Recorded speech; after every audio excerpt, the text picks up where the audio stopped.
Welcome to Uma's Veg Delights. Today I'll be making vegetable kurma. It's a wholesome, nutritious dish with all the goodness of vegetables. It can be had with hot rice, roti, paratha, puri, or even bread. I'm using one medium carrot, washed and diced and peeled, one medium capsicum chopped, 1 cup of chopped cabbage. Try to chop the cabbage as finely as possible. 2 onions, again chopped. 3 tomatoes chopped. Half a cup coriander leaves. A sprig of curry leaves. 1 potato, washed, peeled, chopped and kept in water to avoid blackening. 1 small beetroot, again peeled and chopped. 1 cup of coconut grated for the gravy. 1 cup of curd, and the spices which I'm using are 1 teaspoon black pepper, 1.5 teaspoon cumin seeds, jeera, ½ inch cinnamon, 4 to 5 cloves, 7 to 8 cashew nuts, 1 teaspoon somph. You can avoid the somph if you don't like the smell of somph.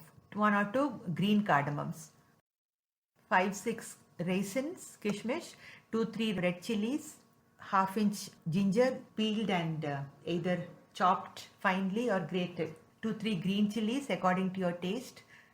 I'm using 1 tablespoon of roasted chana dal, buna hua chana or pottu kadalai in Tamil.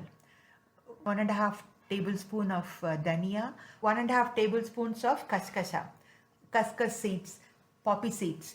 Poppy seeds are very cooling to the system. Poppy seeds adds to the flavor also, but it is optional. You can there's so many spices and so many ingredients, so don't get put off by that. It's very easy to make. The process is very simple. Let us start now.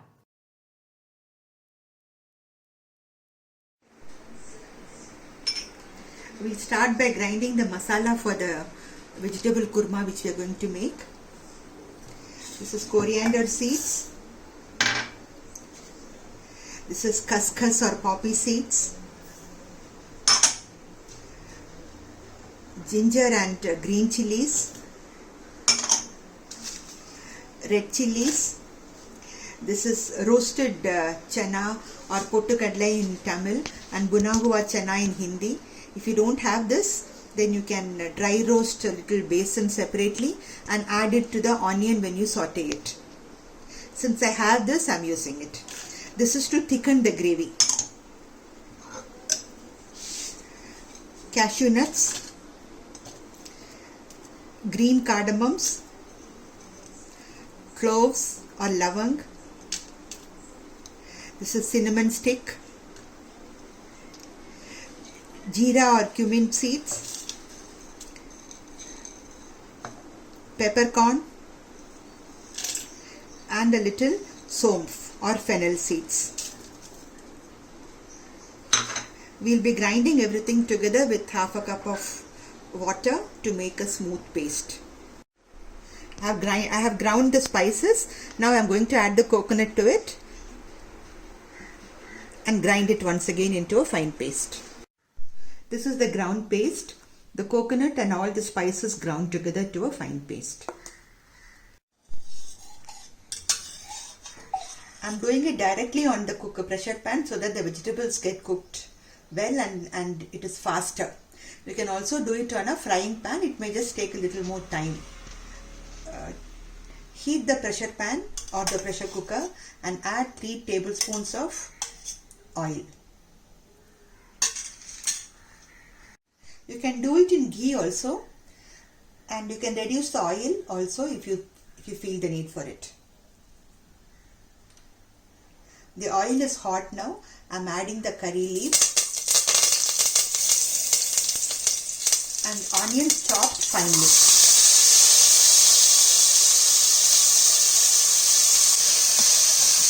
Keep stirring the onion so that it doesn't stick to the bottom of the pan, particularly if you are using less oil.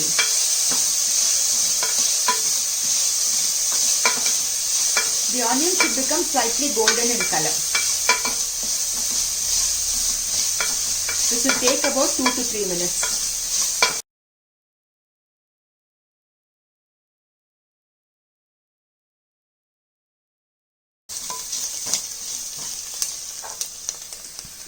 The onions have become translucent and has started changing color. Add the chopped tomatoes.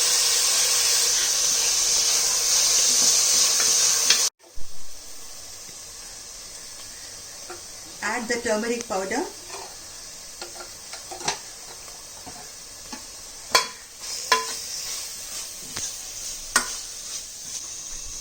Now add the ground mixture.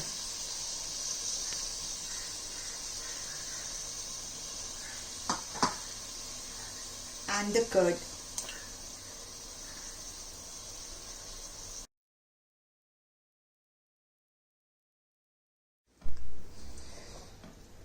Mix it well and keep stirring it on medium flame till the oil separates and the gravy is cooked.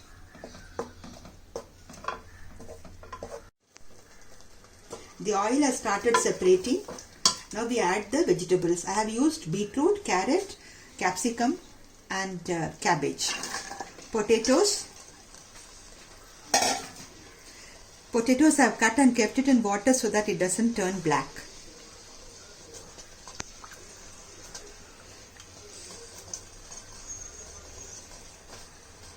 I am adding a little kismis also, raisins.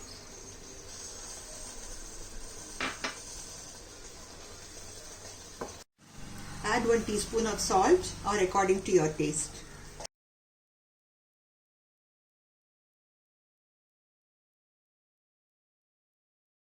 Mix it for a couple of minutes so that the vegetables are well coated with the masala.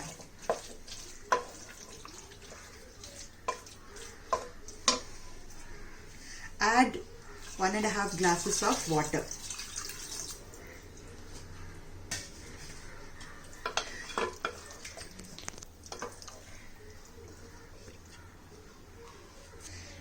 I am adding a little more water so that it doesn't stick to the bottom of the pan. Stir it well and pressure cook it for 1 or 2 whistles.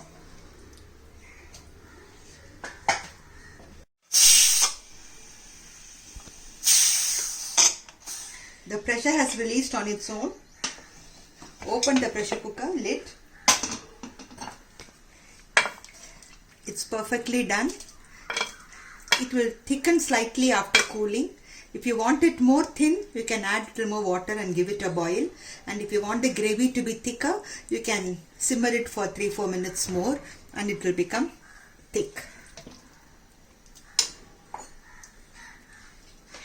Transfer it into a bowl.